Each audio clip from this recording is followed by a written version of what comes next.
This episode is brought to you by Content Multiplied. It's not a secret anymore that content creation is really important, but very few people talk about the importance of consistency.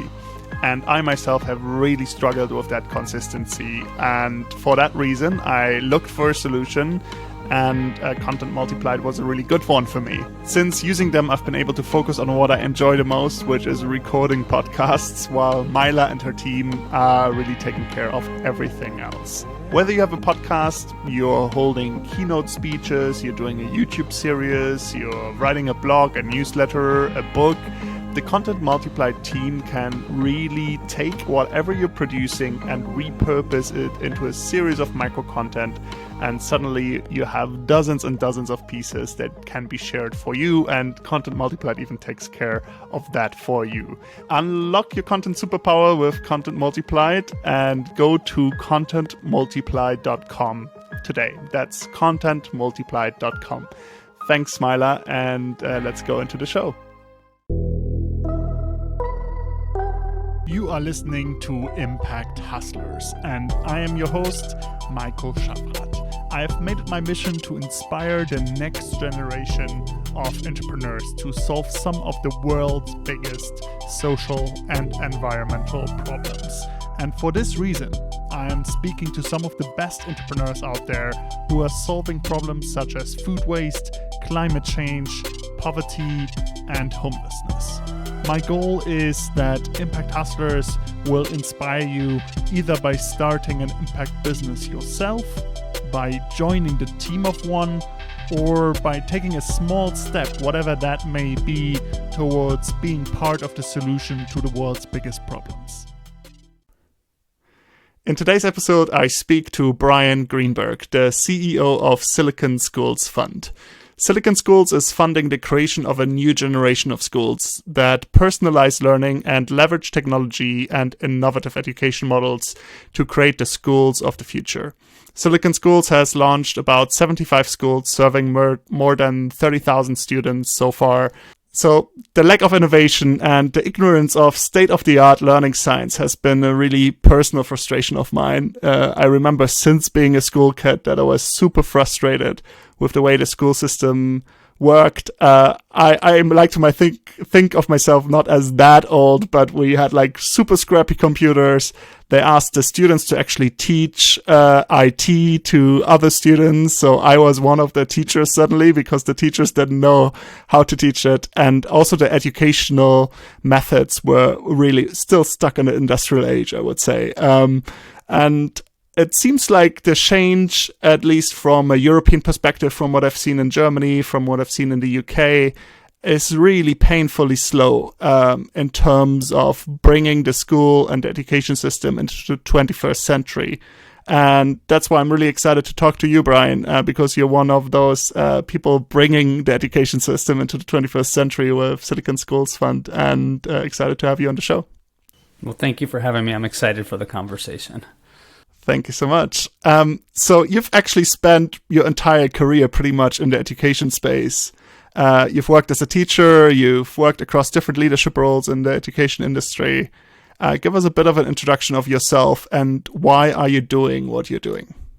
You know, to tell my story, I probably have to go back to literally how I was raised. And my parents had these three values that they talked to me about, which was family, education, and repair of the world, make the world a better place. And it wasn't a mantra that was beat into me, but it was this subtle part of our upbringing. So I've just always felt like, what would I be interested in? Go do something that'll make the world better for everybody else. And it turns out education was the single best pathway I could find to do that. I spent about a year working in politics thinking that might work, just enough to realize that politics is mostly about fundraising and direct mail and dialing for dollars, and decided that wasn't the pathway for me. And very early in my career, I left college and went right into higher education for about 2 years, working on a college campus. And really loved it, but felt this pull back to the classroom. And it was when I really stepped in as a teacher for the very first time in Los Angeles in a big, public government-run school that I just really fell in love with the interaction between a learner who wanted to learn something, a teacher who knew it, and this idea that we were collectively trying to bridge this distance between the two of us. And if it weren't for some paths in my life, I might have just stayed a teacher forever. But my wife wanted to go to grad school. I took a few other pathways. I learned a little bit about nonprofit management and fundraising. And eventually it was actually my wife who said to me, you should go become a principal. You should be running a school. And I sort of said, well, why do you think that? She said, well, you love administration, you're good at it, but you really want to be close to the classroom. And right around that time in America, the concept of charter schools was starting. So I went and got trained and learned how to run a school and got all my licensure and credentials. But it was really a chance mentor that I had, who was this incredible teacher who was starting a charter school in Boston that's gone on to be a very famous school called the Match School, and they have a graduate school of education. And this mentor of mine, Charlie Spazzato, who was actually the backup to Christy McAuliffe on the Challenger missions. So had she had a cold that day, he would have been the first teacher to go up into space, and we all know how sadly that story ended up. But instead, he went on to have this illustrious career, and he showed me a model of how you run a school based on like extremely high expectations and grounded in incredible love and care for the children and the adults in the school. And once I saw that, there was no turning back. I came out to California, where I'm from, to try to start a school and had the experience of entrepreneurship and starting a school from scratch. And I can talk a lot more about that, because one of my big philosophies in life is the power of the entrepreneur, and even in education, that we can do things that are much more entrepreneurial than we thought. And then I had a chance to run more of a network and be sort of in a superintendent type seat and run a series of schools. And I realized I wasn't cut out for just pure management. I wanted to be closer to the action and closer to the entrepreneurship. And then had this incredible opportunity literally 10 years ago, almost to the day, to start a venture fund that was working in education with philanthropy and find more people who had, were on the same journey I had been on, which was wanting to start a school, and figure out how the combination of technical assistance and funding and belief in people and introducing entrepreneurship and energy into an ecosystem could really transform things. And as you mentioned, we've been doing it for 10 years and now have 75 schools all up and down California that we can point to as real international models to show people. So I'd love to dig in and talk more about that together. Exciting. We'll dig into that in a second. I think we quickly realized in advance that obviously sometimes terminology may not be shared across the globe. So maybe explain to us, which type of schools are you working with, and maybe the terminology of like what type of schools are those? Are those like government-run schools? Are those fully private schools? What's the models that you're supporting? Great question. So in the United States, we have essentially three types of schools. We have purely government-run schools. They're usually referred to as public schools or district schools. The funding comes from the state. It follows the child to the local district. It's run by that school board in that city. And those can be anywhere from a single school district in small rural settings to, New York Public Schools, which has 1 million kids within that one school district. And talk about a hard job to go be chancellor of that system and try to oversee a school with that kind of budget and that kind of size. And then we also have purely private schools, which is where, the funding comes from the parents. A low-cost version of that in California in a parochial setting run by a church might be $6,000 or $7,000. A very high-end version of that might cost $40,000 a year in San Francisco in a big private school. So the range of economics, but the parents are funding it, and it's a more direct relationship with the consumer. And then we have this third bucket, which started, about 25 years ago, called charter schools, which are government funded. The dollars still follow the children, but parents choose to go to a usually nonprofit. Almost all the schools in California are nonprofits, and most of the schools in the country. And I'm a big fan of nonprofit charter schools. I have more mixed feelings about for-profit charter schools, but there's really very few of those now. And the idea there was a group of educators or parents or community members come together and say, we have a better, bolder vision for what we want for our community. They write this very extensive charter, which is where the name comes from, with all the details. And these days, these applications are 200-300 pages long with appendices and budget tables. And then the local district, or maybe the county over which the district sits, approves the charter and says you're authorized to run a school. And then for every child that comes to that school, the public state dollars follow that kid. And it's a pretty simple formula in a place like California. It's about $10,000 a kid. Typical charter school might start with 100 kids. 100 times 10,000 is their first year budget. They pay teachers and principals and rent a facility. Grows to about 400 kids at full size. And usually then is about a break-even proposition where with the smallest bit of sort of bake sale type fundraising, those schools can kind of exist into perpetuity and bring some choice for families into the districts.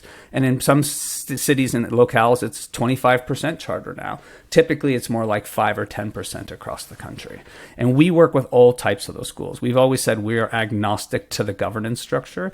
So we think private schools are the most nimble and flexible sometimes because they really can just decide to do something. Charters are closer to that in that they don't have the same level of bureaucracy. And then the government-run district schools are probably the most stuck in terms of how hard they are to move. So sort of speedboat to oil tanker. But the truth is the majority of the kids are sitting in government-run schools, so we need to have to figure out how those get better also. We can't just grow our way out of this problem by just opening new schools. And in the United States, this has become a very controversial political subject, and people are drawing battle lines. Are you for district schools? Are you for charter schools? And I just feel like I'm for great schools, and I want schools where, kids are thriving. I don't really care the governance structure there. I do think district schools are hard to reform, but there are some great examples of district schools, and I do think a lot of charter schools are doing magic, and then there's some bad charter schools. So it's not as simple as just which type of school. It's much more about the complexity of how hard it is to run a great school. That's super interesting that you're actually able to work with every type of school. And that brings me a little bit to your model. I'd love to understand a little bit about your model. Obviously, you're structured as a fund.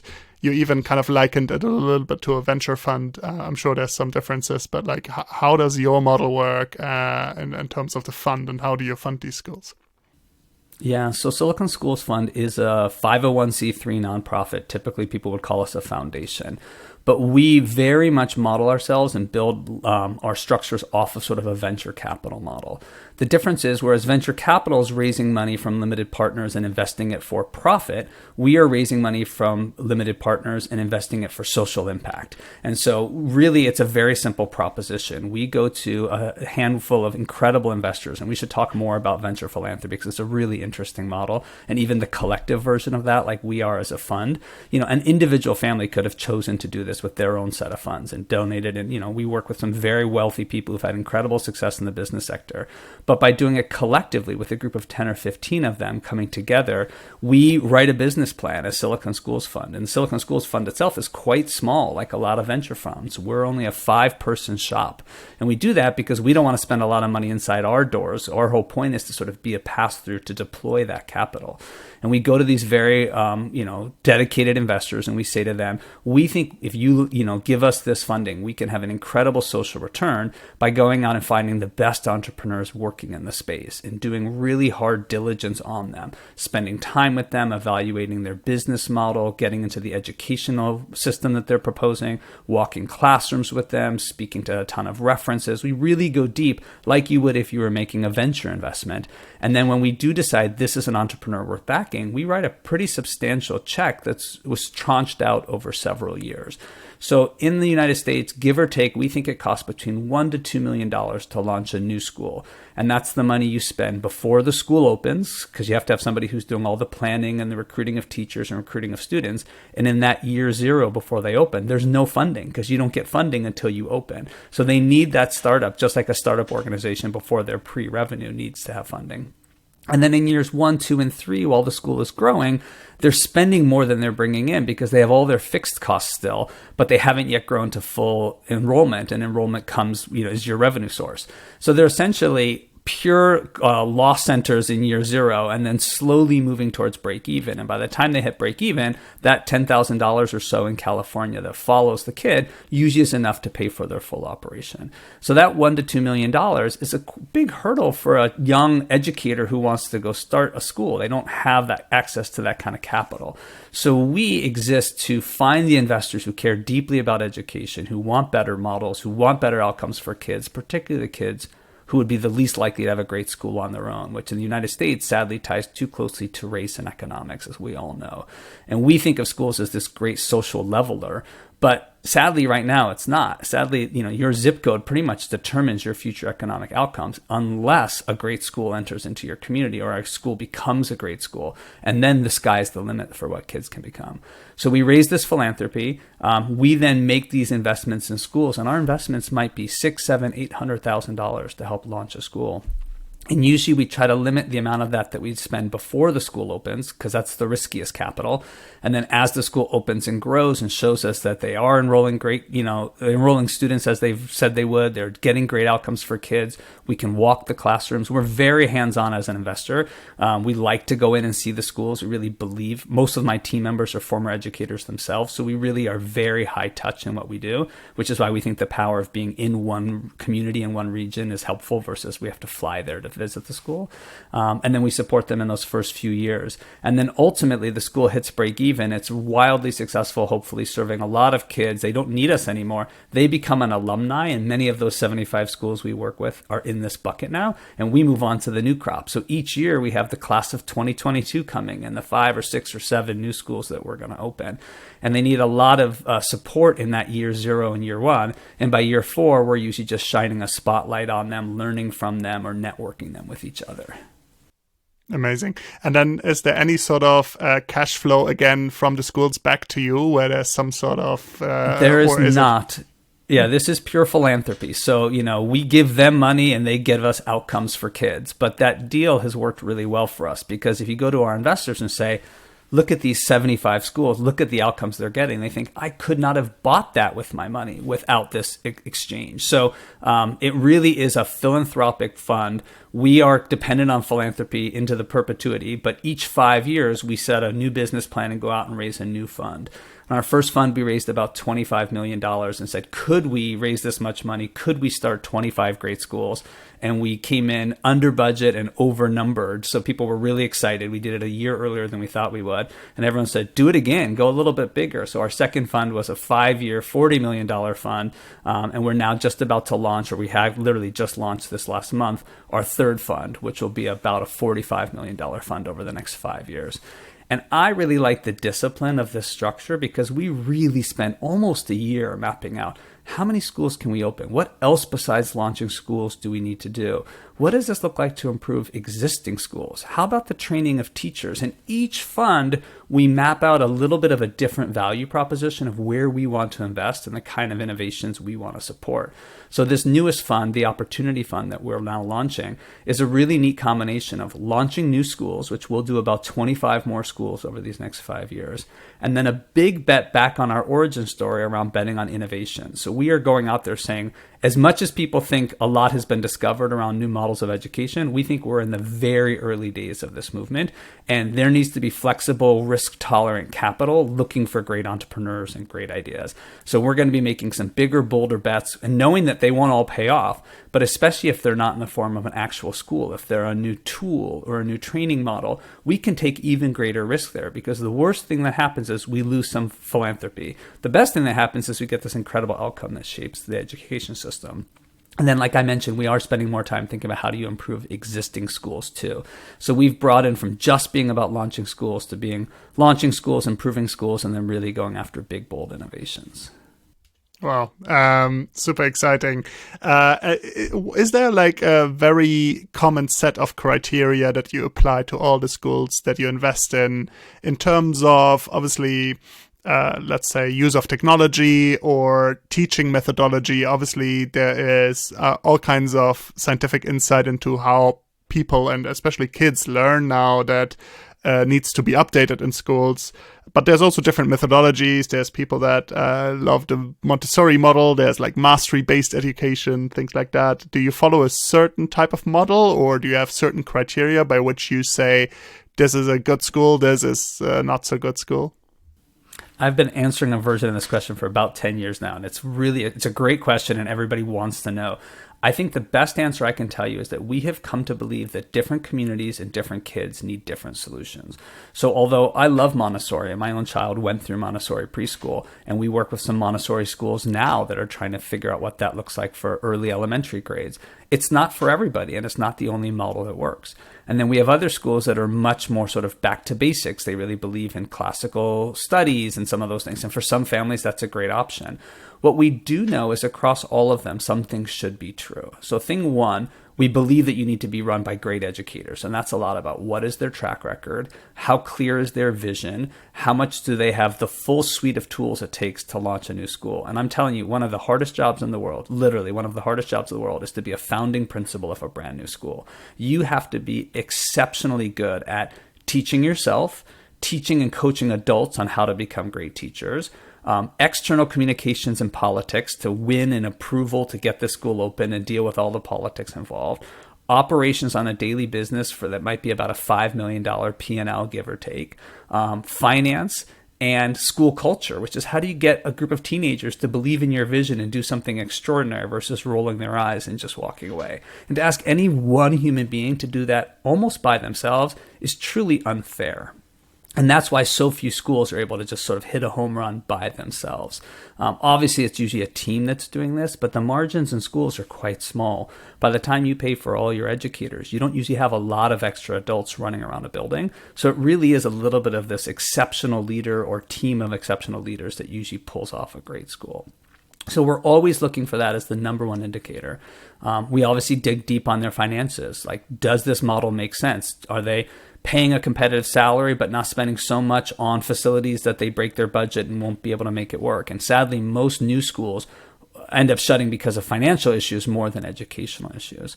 But then to your real question is like, what are the schools we're most excited about? We do think there's this element of what we call like personalized learning. In other words, these are new models. These are not just stand and deliver, teacher lecturing at kids regurgitating back to teachers. Most of the schools that we've worked with over the last 10 years have really been on the leading edge of trying new things. And I think this is sort of an important topic for us to dig in a little bit, and something I think your listeners will probably be really interested in, which is the existing model really sort of says we're going to take this canon of knowledge and we're going to transmit it to the student. The student will ingest it and then regurgitate it back out, and then we will stamp them as certified to go to college, and they'll be off to have a successful life. And that might work for a third or a half of the kids in the country. The more motivated you are by traditional success measures, the more your parents were college educated and read to you as a child, the more you came in with the basic learning blocks in place, you can probably thrive under many, many, many conditions. And for a lot of middle and upper income people, that's their experience with the education system. But as you alluded to, even those of us who have succeeded in the traditional education system see the lost opportunity. We realize that more could have been done. And that's true if you are a gifted and talented student where you felt slow and frustrated at the pace of things and wanting to go explore your interests. It's true when parents have kids who have special needs or learning differences, and they realize, wow, this system is not at all flexible to them. And I think about that. I remember being in a classroom one time, and I was watching this teacher teach. And it was a great lesson. It was, the song and dance of a great teacher. And they were transmitting, and everybody would have said, great teacher, check. But I sort of stopped and looked, and I was in the back looking at the back of the kids' heads, and all of a sudden I realized, for about a third of these kids, this lesson is too slow. They already know this material. And they're just sitting there because they're good kids and they're polite and they listen. But it's essentially a wasted hour because they could have tested out of this if we had given them a chance. And then for another third of the kids, this is actually way too fast, or it's built on knowledge they don't have as pre-knowledge. And they're kind of lost. And if they had a chance to hit a pause button or to ask some redirecting questions, they would need to go at a different pace or cover some different materials. And maybe for a third of the kids, this was their sweet spot and they were doing just fine. And then you realize neither the teacher nor I know exactly which kid is which. And when you see that, you realize how ineffective this transmission model is. And I think of it as like we've made kids passive passengers in this giant canoe in which they're traveling down the river. American education is about 40 million kids, give or take.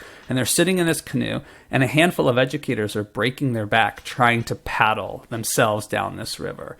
And what we're talking about is, what if we gave all the kids a paddle? What if we unlocked this amazing potential of the kids really caring about what they were doing and having a chance to have a little more control over the speed or topics that they were covering? And intuitively, most people get this idea and they get excited by this idea. But then you say, but how do we do it in practice?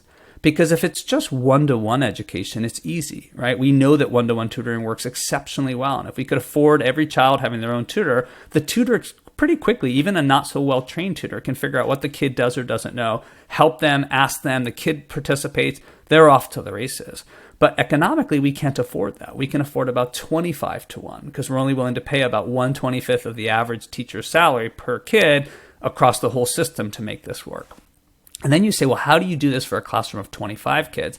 And until you've been that teacher standing in the front of the classroom realizing, I don't know who knows what, not all these kids are ready to learn. And to your earlier point, and then the learning science now is becoming so much greater. We know so much more about how kids learn, but the methods of transmitting that knowledge that's happening in academia and research down to the classroom level is quite broken right now. So if nothing else, I think what we're helping to do is build new schools that have the muscles, the aptitude, and the desire to be keeping up more with what's happening in learning science, to be taking risks and trying new things, to be figuring out what works, and then sort of to be these little laboratories of innovation. And then if they succeed, they also become proof points of what's possible. And one of the reasons we set up the fund in the Bay Area initially was we said, we have, 3 international airports within driving distance of each other here, and all this innovation and all this technology mindset, but our schools look quite traditional. What if we could create all these outlier type schools? Could we make this a sort of a hub where people wanted to come to the Bay Area, visit these schools, and see many different models with many different populations of what this could look like? And 10 years later, that's the reality. And we have, delegation after delegation of international visitors coming across the country as well to see some of these schools and sort of take inspiration. And now the hard part is inspiration is the first step of the journey. What they also then need is the tools to make it easier for them to do, the knowledge and the knowledge capture of how it worked. And that's a whole nother value proposition that is quite difficult to figure out, and a place where we're frankly a little stuck. Like even if we have schools that have proven how to do it, we haven't yet figured out how to transmit that so we can get wide scale adoption. Because unlike technology, human-centered things don't just inherently scale. We can't just push a button and transmit it to everybody. We have to do the slow work of convincing people of what to do, helping them learn how to do it. And just like if you roll out a new piece of software, you spend just as much money on the training as you do on the software.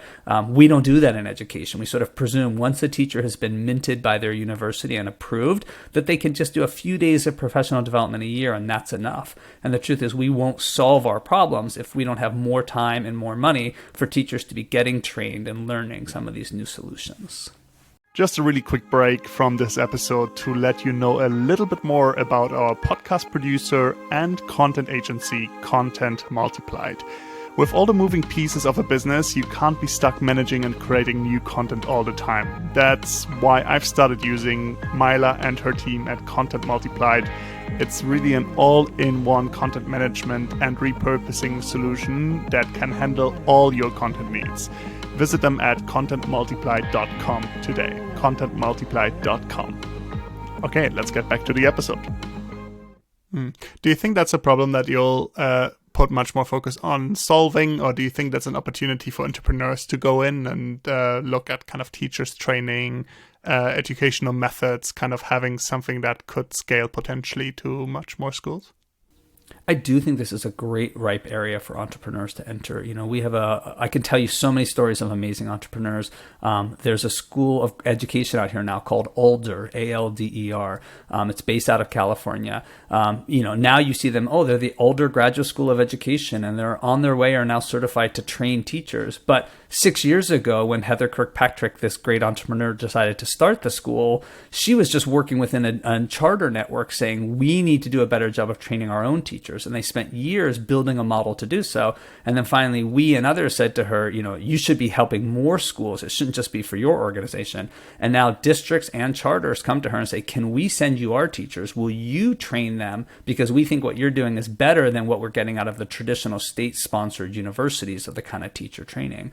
And one of her big insights is a model of apprenticeship, where she puts these teachers with a master teacher in the local setting, somebody who's proven themselves to be successful. And the idea is to try to replicate those successful practices within the system that you will ultimately work. And that what they're being trained on in one system might be a little different from another, but they're getting these tremendous outcomes, and they're getting a more diverse teaching pool, and they're getting teachers who are staying longer and having better outcomes for kids.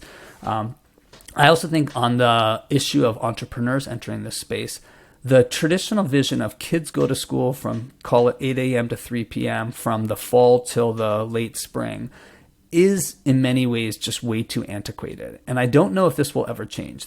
I thought the pandemic would be the thing that sort of broke this all open. And that after 2 years of disruption of schools and seeing that kids could learn online by themselves, albeit not particularly well, I think the average student really suffered during the pandemic.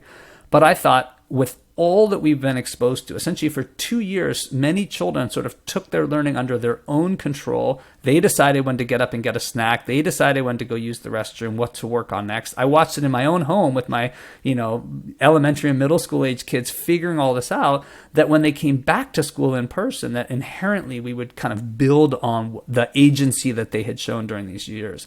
And sadly, I think it was the opposite. I think the education system was sort of like a rubber band that had been stretched and reflexively pulled right back to the old. If anything, it may be calcified more so. And people have returned right back to desks and rows and chalkboards and lecture. And I'm hoping that that's in part just because we're still all traumatized by the pandemic and we're not over it yet, and people don't have the mind space to innovate yet. But I think parents have shown a lot more flexibility to new models. I think everybody's learned that technology can play a much bigger role in education than we have thought it would. And the one benefit that will come from the pandemic is every teacher in America actually got a crash course on all of the ed technology. They all learned how to use Zoom and Google Classroom and all these new apps that are out there. And I think people will come back 2 years from now, let's say, if we're really out of the pandemic, and walk into a typical classroom in most developed countries in the world and just see a huge amount of technology somewhat seamlessly integrated. And that would have felt like a win 10 years ago when we had talked about how do we bring more tech into education. And the one thing I always say, especially when I talk to Silicon Valley audiences, is like the tech itself is not the solution. The tech is the thing that enables more personalization. And a simple visual for this is if you think of a classroom with those 25 kids in it, one teacher has a really hard time meeting all the needs of those 25 kids. But if we break that into 3 little pods of 8 each, give it or take, and one is working with the teacher and they're able to do more of what each of those kids need with 8 kids at a time, and maybe one is reading an independent book or working on small group work, and then one is using a really good piece of educational technology that is leveling what the students are working on, like a Khan Academy, like many other tools that are out there, then those kids rotate on the half hour. In that same hour and a half period of time, they can each get more of what they need when they need it. And the teacher has this gift of getting to work with an 8-to-1 ratio. That's one model. It's called the station rotation. A lot of people have started to use it now. Other people are trying, what if all 25 kids in the room are working on something different? And my job as the teacher is not so much to lecture, but to guide and answer questions. And then some people are saying, what if we just do everything in small group work? And my job is to just facilitate group work. But all that what if, the asking of what's possible, that's what we feel like we need to sort of imbue a lot more of into the system, because otherwise it just gets stuck in this old way of doing things. And people think, of course you have to lecture. Of course every 5th grader in the world should be learning the exact same thing on Tuesday.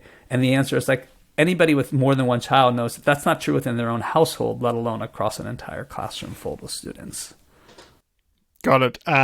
What we got in the audience of this podcast is we got a lot of people that are maybe at the early stages of considering to start a company. Some that may be listening to this episode are looking to start a company in the education space, maybe kind of supporting schools and so on. And I'd love like your insights on that space and kind of opportunities in the space. I feel like whenever I talk to entrepreneurs, a lot of them are really scared to even like sell to schools or collaborate with schools, often because it's just like really long sales cycles, sometimes not enough funding or priority to actually implement solutions. What do you think are actually exciting opportunities for entrepreneurs to leverage in the education space, especially in schools? Well, I very much agree with you that education is not the place to go for quick and easy wins, right? You'd be many better settings in the world to work on innovation if you just want a quick and easy win. And it's a little bit when people ask me, like, is it possible to fix schools? I always have this little heuristic in my mind. Anyone who says this will be easy, you should just walk away from them. Anyone who says it's impossible, you should run away from them. And the truth is we need to find the people who understand how hard this is and are willing to engage in a longer, more deliberate process, because it's such an important problem. If we don't solve making education more equitable and more effective for everybody, we will never have the kind of society we want, full stop. Even if you believe in universal basic income, the best that gets us is everybody sort of has enough to eat, but you're not fulfilled, you're not contributing. If everyone had a great education, like we've built this doorway through which every child in the world walks. And the key now is make the doorway effective, make it the thing that transforms them. So when they enter, and we spend a lot of money, do that $10,000 per kid times 12 years, we're investing $120,000 in every child's education, maybe 130 now with TK walking through the education system. What if that $130,000 did a better job of what we wanted it to do? So to your point directly, what are some of the opportunities? I like to think of people who've done this as great examples. So I remember a company called Clever that came along and said, we see a problem. These were just educators working in schools. Every time we have a new piece of software, we have to take all the kids in that teacher's roster and get them imported into that new piece of software. And then if one kid changes classrooms, we have to manually do that. And it's one thing if it's one teacher, but to do this across a whole school or a whole system, like this is an impossibility just to keep up with which kid is in which classroom at what time. But if the teacher logs in and the kid's not on the roster, the software literally doesn't work and the classroom breaks. And they said this is what APIs were built for. And they basically launched a company to do APIs between the rostering systems, these learning management systems that existed, and all these little pieces of software. And then they had the brilliant insight of let's charge the software companies to integrate so it's free to the schools.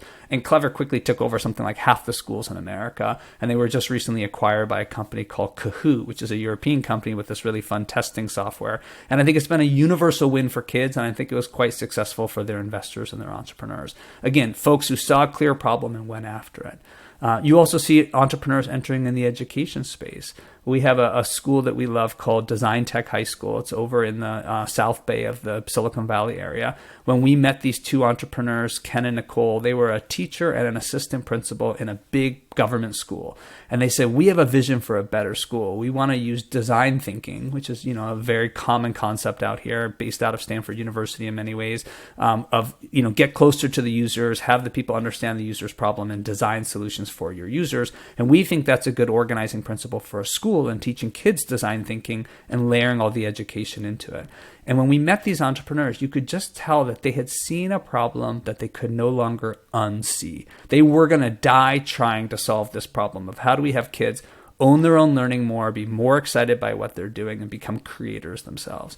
And we gave them the quit your job money. We said, go try this. And they got this little tiny 2 classrooms in a district facility, and they were given permission to start the school, but it kept growing. It was more and more successful.